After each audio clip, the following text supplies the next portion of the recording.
Welcome, everyone. Today, we're diving into the rich and creamy world of chicken butter masala, a dish that's sure to warm your heart and tantalize your taste buds. Let's get started with the ingredients you'll need for this delightful recipe. First, for marinating the chicken, grab 500 grams of boneless chicken, cut into medium cubes. Mix it with half a cup of yogurt, a tablespoon of lemon juice, a tablespoon of ginger garlic paste, a teaspoon of red chili powder, a quarter teaspoon of turmeric powder, half a teaspoon of garam masala, and salt to taste. Let this marinate for at least 30 minutes to infuse those flavors.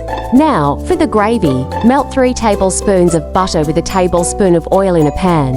Add to finely chopped onions and saute until they turn golden brown. Then, stir in a cup of puree tomatoes along with another tablespoon of ginger garlic paste. Cook this mixture until it thickens beautifully. Finally, add in your marinated chicken and let it simmer until cooked through, creating a luscious sauce that you'll want to savor. Thank you for joining me today. If you enjoyed this recipe, don't forget to follow for more delicious cooking tutorials. Happy cooking!